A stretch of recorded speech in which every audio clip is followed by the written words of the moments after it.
I have an outline here, and I'm hoping that after I get through the points I hope to make, that we can hear from others in the audience out there.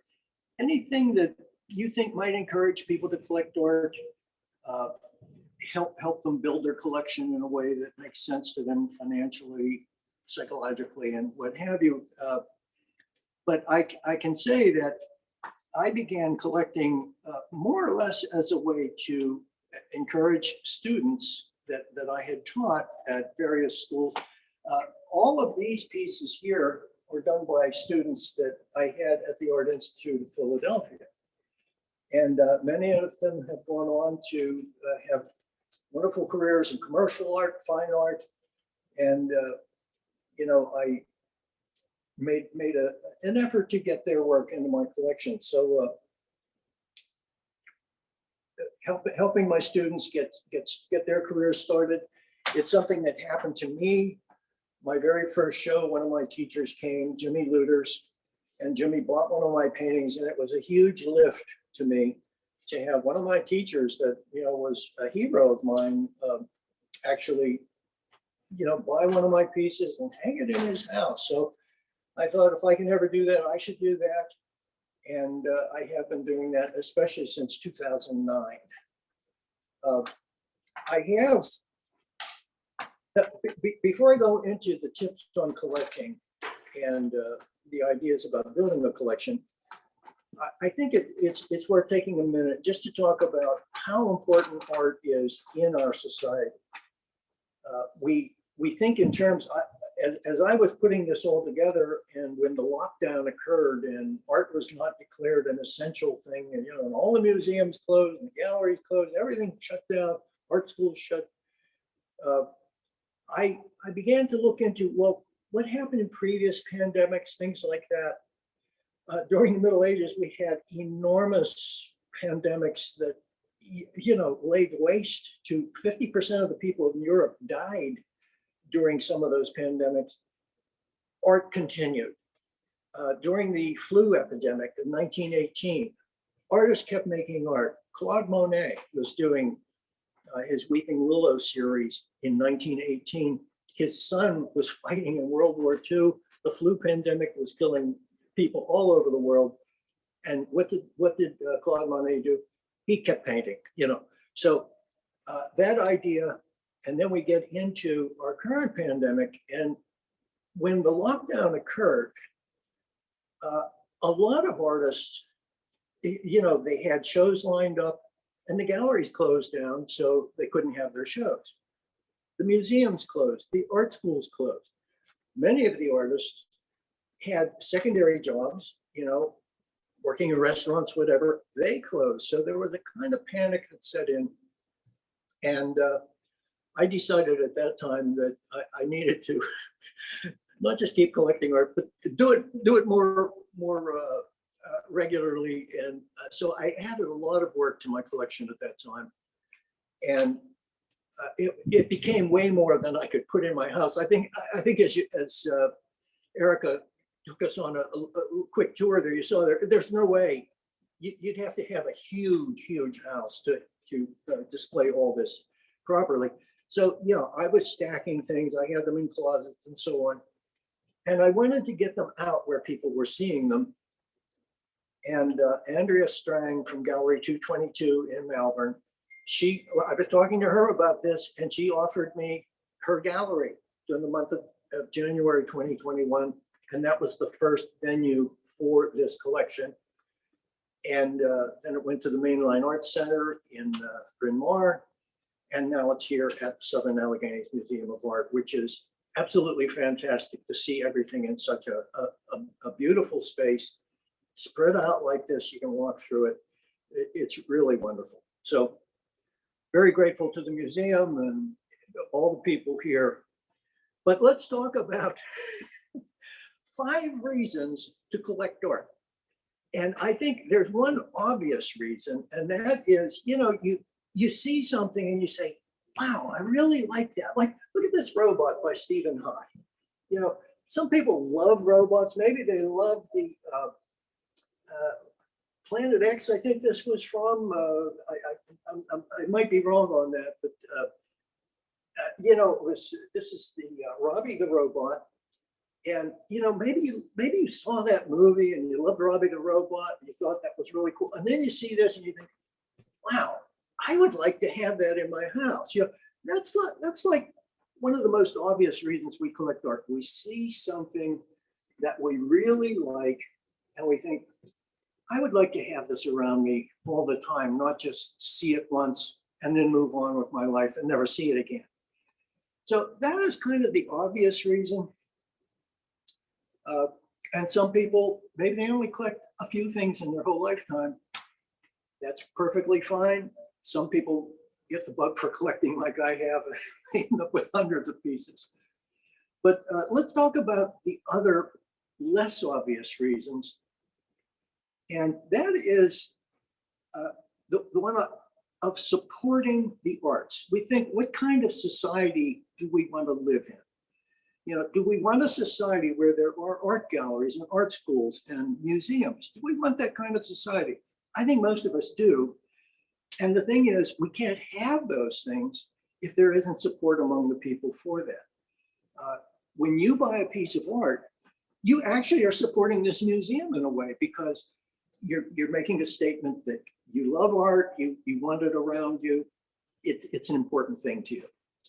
So, you know, you not only enrich your personal environment, but you do something very positive for the entire society when you collect art.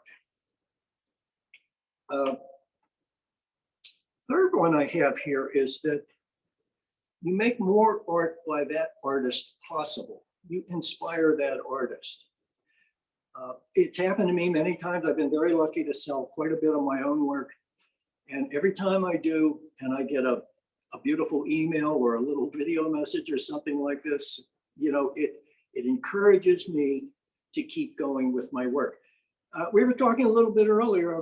Suzanne LeClaire is here, and we were talking about whether art is fun or not, you know, and you know, my perception is art is not particularly fun. You know, there's a lot of things involved in doing art that are not fun. You know, I won't go into that, but the fun part, you know, when you sell a work of art and someone says, this adds so much to my life and I love having this piece around me, you know, that makes you feel good about the hard work that you have to do as an artist to keep yourself going as an artist. It's not too hard to keep going in art for a few years, but to keep going long term, that's a real struggle. And without the support of an appreciative audience, people saying, we care about what you do. You know, if you're sitting in a room by yourself painting and you think nobody cares about what I'm doing, it's pretty hard to keep doing that long term. You might do it for a while, but not very long. So you actually inspire the artist very specifically when you buy their work. The fourth thing I've got here is the ripple effect. And, you know, I remember, I was just thinking earlier, when I was a wee little boy, 4 or 5 years old, I remember going into a neighbor's house and they had, I'm sure it was a reproduction, but it was one of these paintings hanging in their living room, and it was a sailing ship. And I'm sitting there looking at this sailing ship painted on the wall. My own family had no art on the walls. You know, my dad was a steel worker, my mother worked in a restaurant. There was no art on the walls. We had some family pictures and things, but walked into this house and there was this painting, reproduction of a painting of a sailing ship. And I was fascinated with this thing and thinking, wow, look at that, you know? And of course I was interested in stories of pirates and, you know, swashbuckling adventures and things like that. And that reproduction of that sailing ship sort of brought that alive to me. So the ripple effect, you know, me seeing that painting on that person's wall, that helped. That was one of the little things that made me think, gee, people collect art. Look, you know, I mean, I didn't specifically say that as a 4-year-old, but it made an impression on me. So I think there is a ripple effect. Your friends see you collecting art, children see you, and it gives them the idea, I wonder why Jessica has artwork on her wall, or I wonder why Erica has artwork, or why does Southern Alleghenies showing all these paintings? So the ripple effect is the fourth one. And the fifth thing I have is one I think that people don't really think too much about. And if I say to you, who was Jacob Odysseus? Almost nobody knows that name unless you really study art and art history. Jacob Odysseus was an art collector, and he happened to buy 21 paintings by a local artist, a guy that lived in his neighborhood. He really liked the work. This artist that he was supporting had 21 children. The artist's name was Jan Vermeer. And, without Jacob Odysseus, who has now become part of the history of Jan Vermeer's work, who knows how many paintings Vermeer would have done? He didn't do all that many to start with, but, Odysseus was one of his main supporters. So, by buying artworks and collecting artworks, you actually become part of the history of those artworks. And I think that's a pretty cool thing. I like that, all these artworks have been in my collection, and I have a kind of a connection to them now. Now, one other thing about Vermeer, because one of the most famous paintings Vermeer did was The Girl with the Pearl Earring. And that wasn't one that Jacob Odysseus purchased, but it's probably Vermeer's most famous piece. And it was purchased in 1881 for $50 in current money. The Girl with the Pearl Earring. The price of that painting now is incalculable. It'd be many, many millions. It's been on world tours. People have written books about it. It's had a movie made about it. And I bring that up, that it was sold for $50 at that time, and now the value is incalculable as far as dollar value of it. And that brings us to what I would say is the one reason not to collect art. In fact, Erica, let's move up to where Roger Lapel's, the work that I've recorded or purchased from Roger Lapel. So we can go up here. Let's see.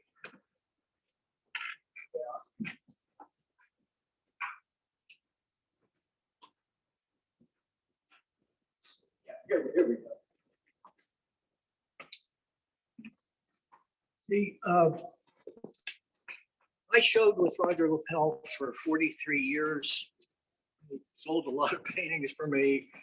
And when I started collecting, I bought a lot of paintings from Roger. And these are some of them: Bob Waddington, Bannister McKenzie, Michael Schweigert, Terence Laragione, Mike Manley, great comic book artist. Mike Manley. He does the Phantom, the Judge Parker comic strip. He's also a painter. Here's one of his paintings. But let's talk about the value versus the price of art. And we all have this fantasy, and I fall prey to it a bit myself. Where you think, gee, what if I bought? Here's a Bannister McKenzie painting. Maybe someday this will sell for $50,000. That's the worst reason to collect art, to think that you're going to make money from it, because it almost never happens. What a beautiful painting, And I think if we talk about the price of art versus the value of art, the thing is, if you buy art hoping to make money by buying the art, I think you're doing it for the wrong reason as far as a collector. Now, if you're running a gallery and you need to sell art to survive, that's a different story. But for a personal collector, I would not expect to discover an artist and then have that artist's work become extremely valuable. It's very rare for that to happen. It does happen on occasion, but the real reason you should buy art is because you love the piece of art. It does something for you. It says something to you. It talks to you. It enriches your personal space. And if you're buying things that you love, you never lose, right? You might lose money. If you try to sell that piece, maybe you won't be able to sell it for as much as you paid for it. Maybe you'll be able to sell it for more than you purchased it, but you'll never lose if you buy a work of art that you really love.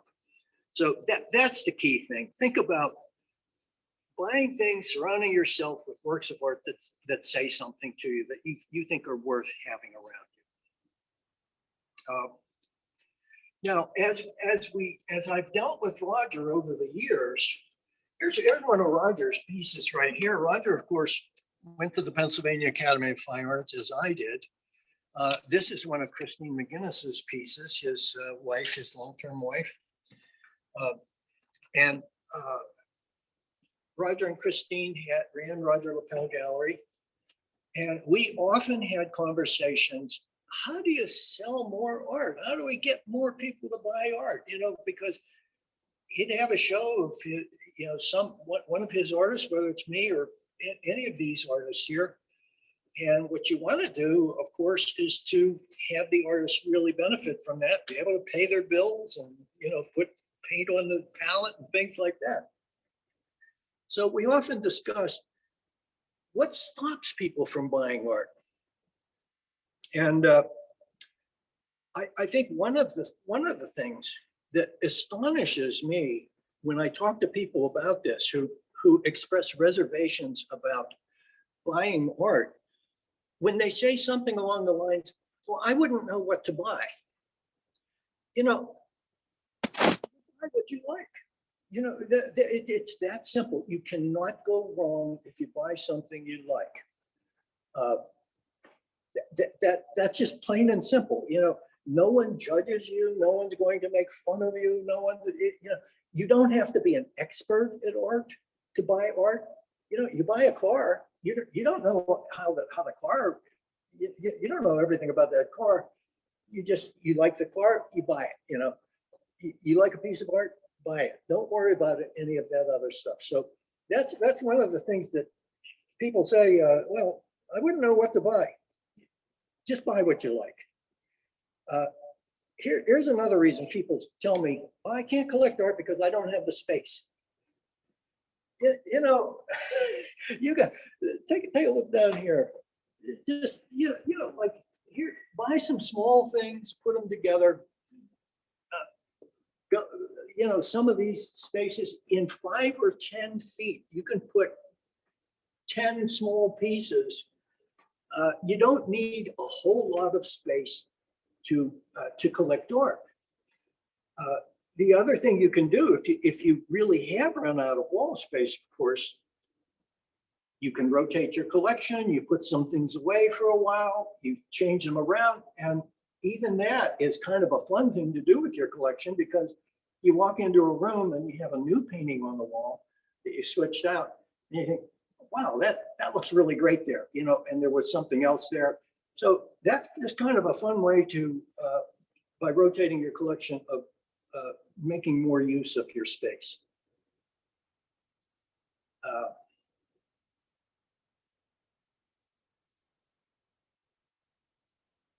The key thing, I think the most common reason people tell me, they say, I can't afford it. They think you have to be a millionaire or something to collect art.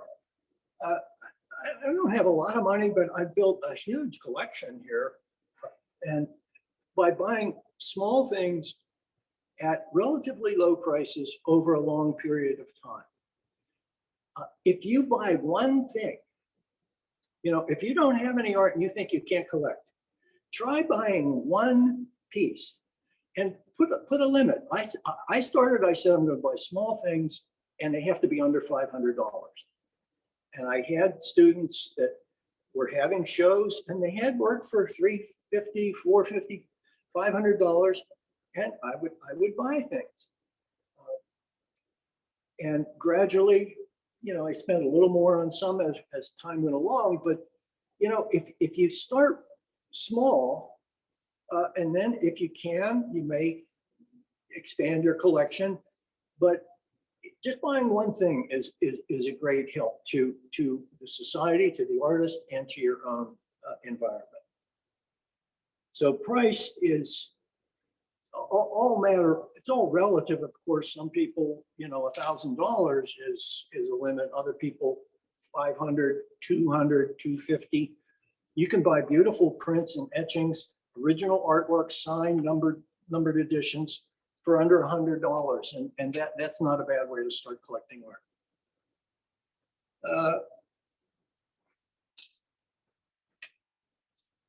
Sometimes people worry that, well, if I spend $500 on a painting, how am I going to get my money back?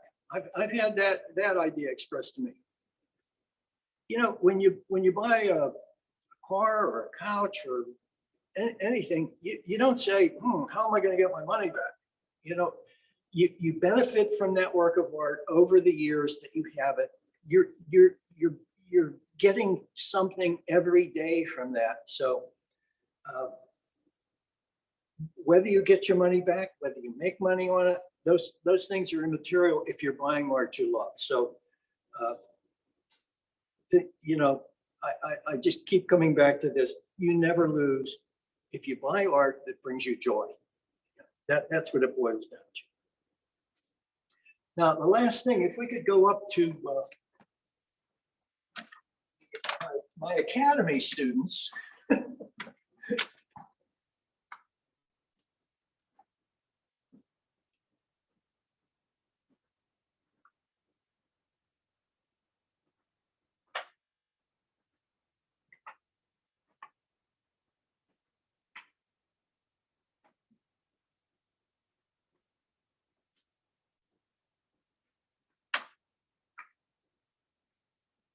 We doing on time? Do we? It is 12:30. It's 12:30. Okay, so that's just about right. I have here 10 do's and don'ts for collecting art on a budget, and this grouping that you see here, these are all people that were students in my classes at the Pennsylvania Academy of Fine Arts. I was teaching portrait painting and still life painting, and of course I got to know many of the artists.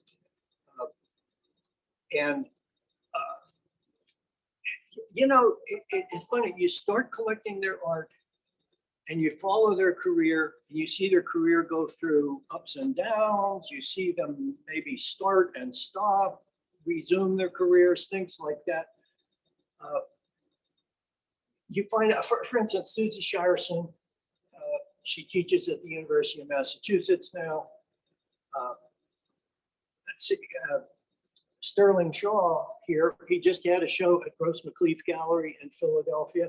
You see things like that happening where, Sterling was a student in my class. Now he's doing really wonderful paintings. I bought these, 8-10 years ago, and he's doing great work today. So Reza Ganad, Janine LeClaire, Sarah Hunter just got her MFA and leading some great things in her local neighborhood art projects. So, you get this thing where you become part of the life of the artist. But let's talk about these do's and don'ts. Do buy only things you really like. Now some people, they say, well, I'm going to buy paintings of animals, or I'm going to buy only figure paintings or portraits or something like that, or only landscape. Maybe you have a theme to your collection that you want to do. That can be a way of doing it. But as long as you like it, you're doing the right thing. I would say don't buy art on the advice of anyone, such as critics or dealers. Now, you walk into an art gallery and the dealer is liable to, encourage you to buy one thing or another. But it really boils down to, do you personally like the piece? Do you find value in it? Would it add something to your life if you had this thing around you? So dealers, critics, you can listen to them, but you have to decide. Don't buy art thinking the work will go up in value and you will profit. That may or may not happen. I want to say, do buy art that is signed for provenance reasons. You know, look on the back as well as the front. I don't know if there's anything on the back of Sterling's piece here. Yeah, well, his name is on here. There's a label that was from the show that I bought this from. It was called Bouquet 2011 acrylic. You know, if you can, look at the back as well as the front, and do look for a signature. Janine Leclerc always signs her work. Very, very tiny, very tiny signature there on the thigh of that figure. And you know, this cat is also hers, and you can see how tiny her signature is, but she signs everything, and that's really great. And I'll tell you, some artists do not like to sign their work, and I have to encourage them to do that. But I have found when you have this many pieces and you've bought them over, 10, 15 years, sometimes you say, who did that painting? And you want to know because you're keeping records, you put them in a museum show, you don't want to put artist unknown on here. So at least have them, if they don't sign it on the front, have them write, pencil their name in on the back. That's a tip that's worth knowing.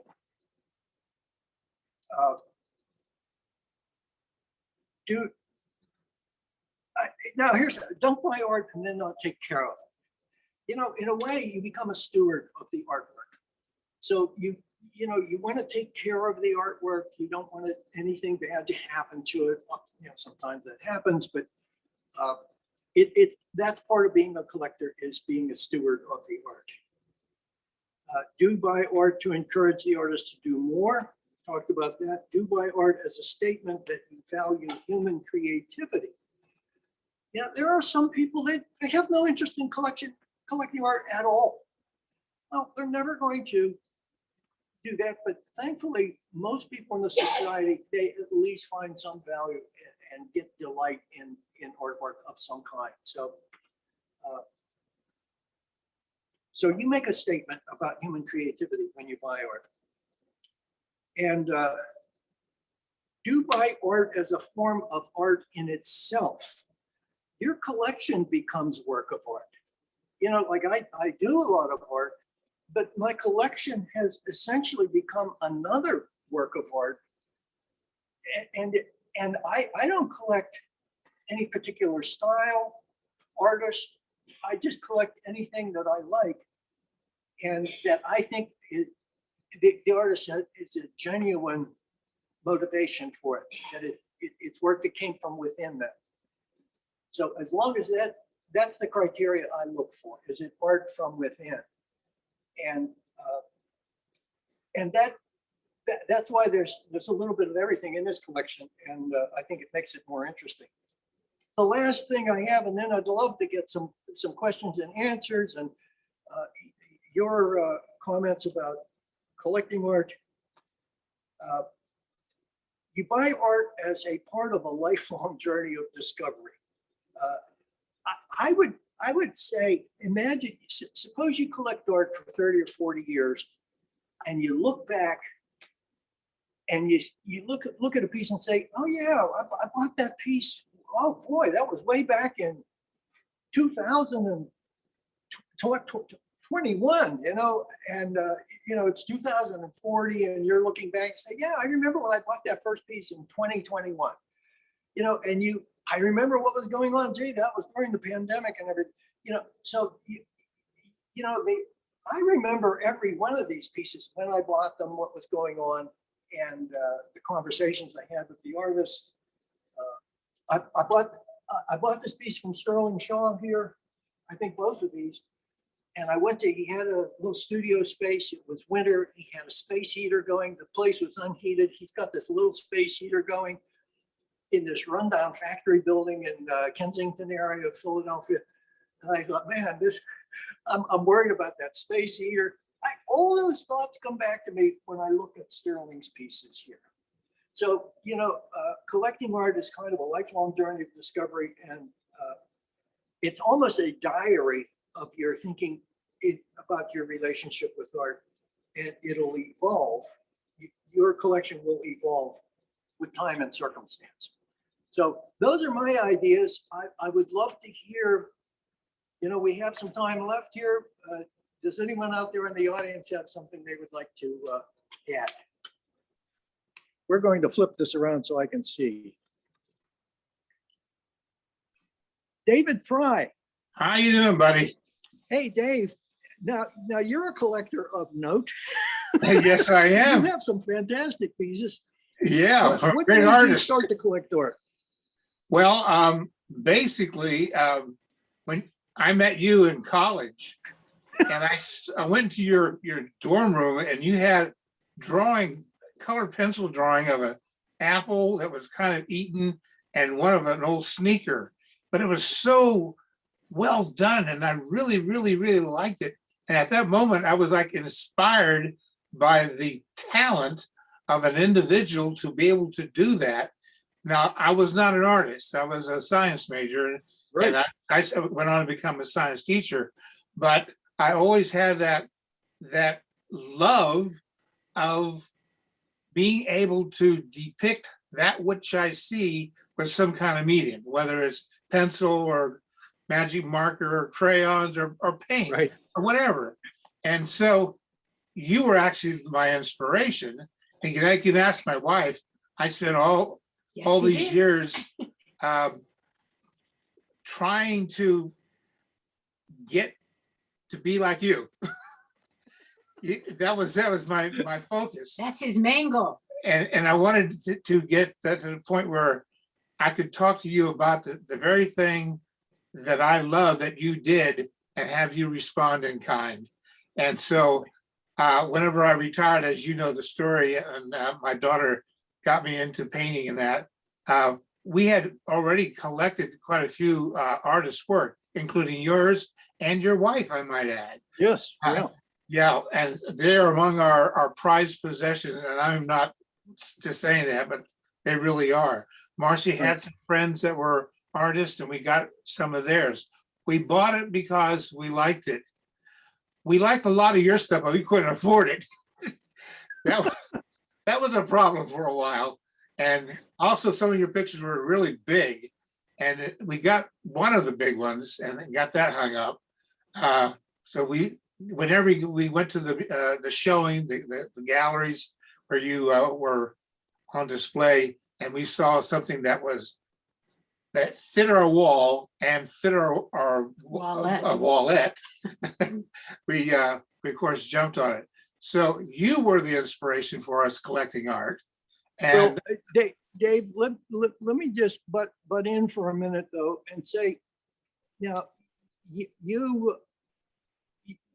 you have Lil's work, which is very different from mine, very beautiful. And you have mine. Now, what's is there a unifying thing between those or no, is that It's just like them both? They're just things we like to look at, and they make us feel good Okay. to look at them. Yeah. We bought, like what you said, because we liked it, and Right. I also bought it because I wanted to have one of your things, at least one of yours. And since then we've gotten several, and we still buy it because we like it. And the people that aren't you that we have, Right. we like what we see. And Great. so it's all about that. And affordability, that's an important thing. Because there were pictures of yours that I really Right. love, could not afford. And so we had to wait until we found certain sized paintings that fit our budget. Once we found it, we got it, the door was open, and that was the end of it there. So, and now a lot of my own stuff is hanging in our house. And I sold it to myself rather cheaply.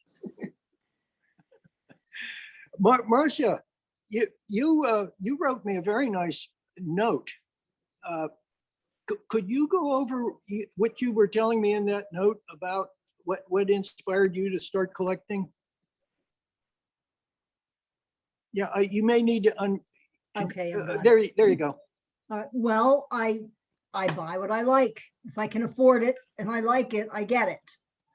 And I think the very first original painting I bought was done by my landlady. And she was taking an art class, and I went down to look at her stuff in her apartment. And I asked if I could buy one. And she was so excited that somebody would want to buy something she'd done. And she said, yes, but it's going to be in an art show, so you'll have to wait until the show is over. And then afterwards, she told me that her teacher told her that I had picked the best one of her works. And I managed to get it. I still have it today. And whenever I see it, I think of her and that little flat where I lived. And so let's see. Another piece of art that I got also decades ago, I liked the line, "Do I dare to eat a peach?" from T.S. Eliot's poetry. And I knew an art student lived in the same building we were in, and I asked her if she could do one, and she did. And so I still have that, a watercolor. So as you know, I've got two of yours, which are right above me here.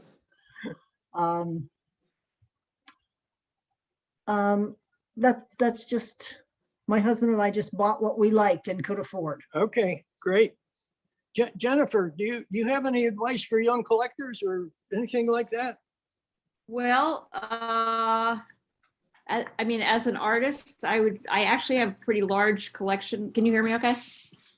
Yes. I mean, I have a pretty large collection in my house, but I don't, see myself as an art collector. But when I look around my walls, I got like floor to ceiling. And I would say they are a combination of things, a few things I've traded with people, although not that many. Mm-hmm.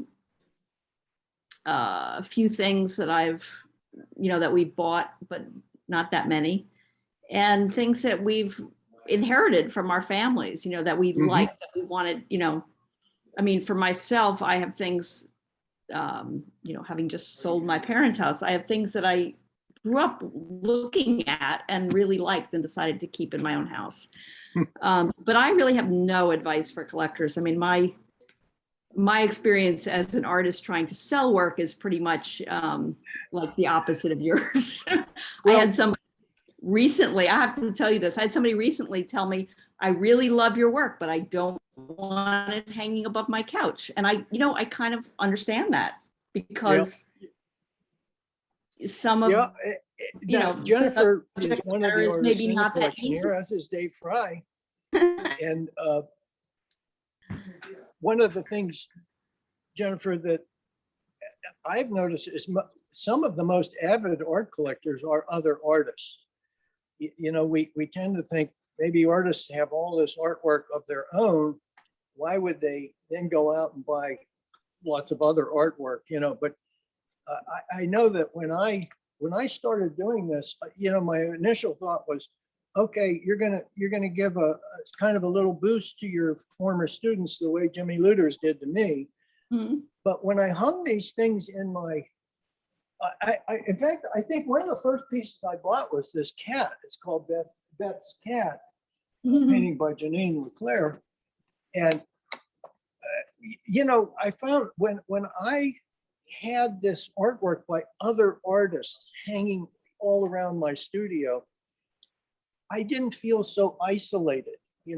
I felt like I'm one artist that's part of this big conglomeration of thousands of artists doing art and letting their imaginations and creativity go wild and, wherever it takes them. And so, the inspiration that I got from the art was something to help me as an artist. Okay, there's a question here. Will you elaborate on the importance of frames to enhance the art? Yeah, I think I had to frame a lot of these pieces, and I put these floater frames, are called, around a lot of them. But framing is, to me, it's very important. Sometimes you like the frame that the artist has on there. Other times you think, gee, I'm going to reframe that. Or a lot of times I've bought art that is simply not framed. Now, when you do that, the frame adds a lot to the cost of the painting in this respect. It's something I think about a lot as far as presenting my own work, is that, let's say you want to put a price of $500 on a painting. You want to make $500. Well, you've got a gallery commission. You've got, let's say you spend $100 on a frame. How do you get that $100 back? That's pretty hard, because now you have to price the painting $200 higher to get that $100 back because of gallery commissions. And so framing, I do pretty much all my own framing. I framed 50% of the pieces in this show. I framed. I don't like formulas for it. I try to keep them simple. I try to keep them neutral so that they don't interfere with the painting itself. They're a frame. They're not part of the painting. So that's my approach to framing. Yeah, but framing is so expensive to get actual framing done. We've had a couple things that weren't framed, and we had to do it. It's very expensive, almost as much as we paid for the painting itself. We've spent that much for the frame. I started making some floater frames too, because they're not that complicated and they look nice, but they're simple, but they're not fancy like the kind that you get at a professional framer. Yeah. Well, simple frames can be, it's very seldom to me that a painting looks better without a frame than with it. That's just my personal taste. I like something, it's like it says, here's something inside this border. Here's something that I think is really valuable, and that's part of that value that I'm expressing to the artist by saying, you know what, I'm willing to pay you some money. I'm willing for you to go to here. You can buy your couple tubes of cadmium red because I'm buying this painting from you, and so the frame is a way of making a statement that I think this thing is really something important. That's why I'm putting a frame around it. So it helps if Bonnie, you're a woodworker. or do you want to say anything, Bonnie? You don't have to, but Well, I'm not a collector. Can you hear me? I can barely hear you, but go ahead. I am not an art collector really per se, but I love your work, and I always loved Lil's work. And in fact, the first thing of yours I saw was Yellow Brick Road, and I couldn't afford it, but you had prints made of it. Yes. And I love that because I was a Wizard of Oz nut. And I look at it and I smile. I can remember the first time I saw the movie. And I was so thrilled last year when I was able to get November Rain. I mean, it's a big painting and it wasn't cheap, but I look at that every single day of my life. I see the raindrops in the water. I think of you and it calms me. That is fantastic, Bonnie. Thank you so much for that. And I love all your paintings from Maine. And I can't wait until the October exhibit. Let's see, Denise, would you like to say anything? She, okay, don't have to, nobody has to. Denise, do you want to Yes, have any yes, I thoughts on would. collecting? Yeah, well, I don't want to spend time talking about my experience because I would have a lot to say, but I really appreciate what you had to tell me, because you confirmed a lot of things that I feel about the art that my husband and I have collected. He was also an artist. I'm now a novice watercolorist. And the thing about frames, I think he felt really strongly about that. He preferred to frame his work himself because he knew that many people wouldn't frame them adequately. He did beautiful still lifes. But the thing I wanted to say, because I have to dash here, is that in my opinion, a lot of people are afraid to buy art because they don't trust, they think they don't know anything about it. They're afraid to trust their feelings. Well, I like this because they think, oh, my neighbor's going to come in or my friends are going to come in and said, you paid money for that? I mean, and I think it just highlights to me the importance of art education. I think as people experience art through elementary school, middle school, high school, and college, or even, are taken on field trips to art museums, they see the wide spectrum that's out there of art, and it's very personal. It's like music, or any kind of drama. It doesn't appeal to everybody. Learn to appreciate that what you like is personal. And if you like it, as you said, that's all that matters. But I think a lot of people are afraid to do that because they think, oh, it's the whole American idea that you have to be very careful with your money. Don't or wait until you're my age to then, okay, now I can buy. I mean, I find it very depressing when I visit people's houses and they've got, just posters or blank walls or lots of mirrors, or instead of, supporting the local artists. And that's what I've got, a whole wall in my sun porch and in my house that's just local art that I little by little we've collected, because I believe in supporting these local artists. There's fabulous talent out there. That's a really excellent point when you talk about price. You can find art that you love at like a church might have a show, a local gallery, a little art fair somewhere. You see some fantastic things, by artists that are really serious about what they're doing, and the prices are generally pretty reasonable. And I love making them happy. I was at Johnstown, had an arts and crafts festival up in Westmont on Sunday. I guess it was Saturday and Sunday. And I bought a photograph from a young, relatively new photographer. He was so delighted to have someone purchase something. Yeah. It was gorgeous. In fact, my friend that brought me there, she bought it in a larger size to frame to put over her in her living room. And it just made me so happy to support him and to encourage him, get out there and keep doing what you're doing, because you've got an eye. Right. All right. Well, I think we're almost out of Gotta time go. here. Right? Thank you. Let's see. In a minute or two that we have left, I had a conversation yesterday. I was at James Gallery in Pittsburgh, another place that represents me, and James. I was talking to Paul Sikosi, who's one of the people that runs the gallery, and I asked him. I said, Paul, what would you say to people to help them become collectors? And he brought up the intimidation factor, he called it, where people come into the gallery that have not bought art in the past, and they feel kind of mystified by what they see, and they feel like they don't know what they're doing. And his thought is that, art education is important, and making people feel comfortable with their own judgment, that your judgment is valid as anyone's judgment. And because you're getting this for yourself, no one else has the right to tell you it's wrong or it's not any good or anything like that. You make the choice.